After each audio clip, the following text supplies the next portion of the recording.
Hello everyone, welcome to K Guru academy. இந்த வீடியோவில் நம்ம பார்க்க போகிறது டிஎன்பிஎஸ்சி நியூ சிலபஸை பேஸ் பண்ணி யூனிட் 2 புவியியல், அதாவது ஜாகிரபி சார்ந்த சிலபஸில் என்னென்ன கொடுத்துருக்காங்க அப்படிங்கிறத தான் பார்க்க போகிறோம். ஸோ ஃபஸ்ட்டு டிஎன்பிஎஸ்சி எக்ஸாமை பொறுத்த வரைக்கும் நமக்கு குரூப் 4 குரூப் 2ஓட ப்ரிலிம்ஸ் ரெண்டுத்துக்கும் ஒரே சிலபஸ் தான். அப்படி பார்க்கும் பொழுது நமக்கு ஜாகிரபியில் டோட்டலாக 5 கொஷின்ஸ் கேட்குறாங்க. ஓகேவா? இப்போ நம்ம பார்க்குற இந்த பிடிஎஃப் பார்த்தீங்க அப்படின்னா குரூப் 4 சிலபஸில் உள்ள பிடிஎஃப். ஓகேவா? ஸோ இப்போ இதில் ஜாகிரபிலேருந்து 5 கொஷின்ஸ் கேட்குறாங்க அப்படின்னு சொல்லியிருந்தேன். இப்போ இதில் என்னென்ன டாபிக் பேஸ் பண்ணி இருக்குது அப்படின்னு பார்க்கும்பொழுது புவியினுடைய அமைவிடம், ஸோ பூமி எப்படி அமைஞ்சிருக்கு, அதில் பர்டிகுலராக இந்தியா எப்படி இருக்குது, தமிழ்நாட்டினுடைய அமைப்புகள் எப்படி இருக்குது, அந்த மாதிரி நம்ம படிப்போம். அடுத்தது பார்த்திங்கன்னா இயற்கை அமைப்புகள், இந்தியாவை சுற்றியும் சரி புவியை சார்ந்து எப்படி இந்த இயற்கை அமைவுகள் இருக்குது, பருவமழை எப்படி இருக்குது, மழைப்பொழிவு ஒவ்வொரு பகுதிகள்லையும் எப்படி இருக்கும், அப்புறம் வானிலை மற்றும் காலநிலை, இதெல்லாம் பார்த்தீங்கன்னா நமக்கு எங்கே கவர் ஆகும் அப்படிங்கிறதையும் நான் சொல்கிறேன். ஜஸ்ட் ஃபஸ்ட்டு டாபிக் மட்டும் சொல்லிடுறேன். ஓகேவா?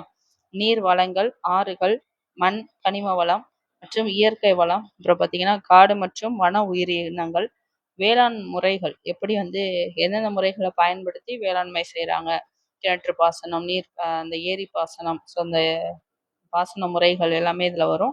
அப்புறம் பார்த்தீங்கன்னா போக்குவரத்து, தகவல் தொடர்பு, தமிழ்நாடு மற்றும் இந்தியாவில் உள்ள மக்கள் தொகை அடர்த்தினா என்ன, ஃபர்ஸ்ட் மக்கள் தொகை அடர்த்தினா என்னன்னு பார்ப்போம். அப்புறம் தமிழ்நாடு இந்தியாவில் இருக்கக்கூடிய மக்கள் தொகை அடர்த்தி எப்படி ஒவ்வொரு இடங்கள்லையும் இருக்குது அப்படிங்கிறத பார்ப்போம். அப்புறம் மக்கள் தொகை பரவல்னா என்ன, அது எப்படி இருக்குங்கிறத பார்ப்போம். அடுத்தது பார்த்தீங்கன்னா பேரிடர், அந்த பேரிடர் வரும்பொழுது அதை எப்படி பேரிடர் மேலாண்மை செய்கிறாங்க அப்படிங்கிறத பார்ப்போம். அப்புறம் பார்த்தீங்கன்னா சுற்றுச்சூழல் சார்ந்த கருத்துக்கள், பருவநிலை மாற்றம், புவியியல் அடையாளங்கள், அப்புறம் இந்த டாபிக் இவ்வளோ நேரம் நம்ம சொன்னோம்ல, இந்த டாபிக் பேஸ் பண்ணி ஏதாவது கரண்ட் அஃபேர்ஸ் இருந்ததுன்னா அதையும் நம்ம பார்க்கணும். ஸோ இப்படி தான் நம்ம ஜாகிரபியில் இந்த டாபிக் பேஸ் பண்ணி படிக்க போகிறோம்.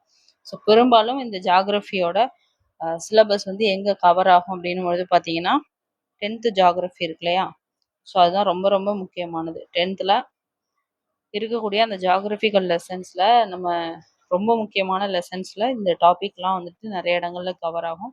நீங்கள் ஜாகிரபியை பொறுத்த வரைக்கும் மற்ற ஸ்டாண்டர்ட், அதாவது ஹையர் ஸ்டாண்டர்டும் சரி இல்லை லோவர் ஸ்டாண்டர்டும் சரி, மற்ற ஸ்டாண்டர்ட்ஸை படிக்கிறத விட ஃபஸ்ட்டு 10th ஸ்டாண்டர்டில் இருக்கிற ஜாகிரபிக்கல் லெசன் இந்த டாபிக் பேஸ் பண்ணி என்னென்ன இருக்கோ அதை ஃபஸ்ட்டு என்ன பண்ணணும் அப்படின்னா படிக்கணும். ஓகேவா? ஸோ இதை படித்து முடிச்சிட்டிங்க அப்படின்னும் பொழுது தான் நீங்கள் என்ன பண்ணணும், லோவர் கிளாஸஸை படிக்கணும். அடுத்தது ஹையர் கிளாஸஸ் தேவையில்லை. ஜாகிரபியை பொறுத்த வரைக்கும் நீங்கள் 10th ஸ்டாண்டர்ட் வரைக்கும் படித்தா போதுமானது. ஓகேவா? ஸோ இதை நீங்கள் ப்ராப்பராக பண்ணீங்க அப்படின்னாவே ஜாகிரபியில் கேட்கக்கூடிய இந்த 5 கொஷினுக்கு கண்டிப்பாக ஆன்சர் பண்ண முடியும். ஓகே ஃப்ரெண்ட்ஸ், இப்போ இந்த ஜாகிரபிகள் சார்ந்து என்னென்ன படிக்கணும், எங்கெங்கே படிக்கணும் அப்படிங்கிறத நம்ம அடுத்து வேர் டு ஸ்டடி அப்படிங்கிற வீடியோவில் பார்க்கலாம்.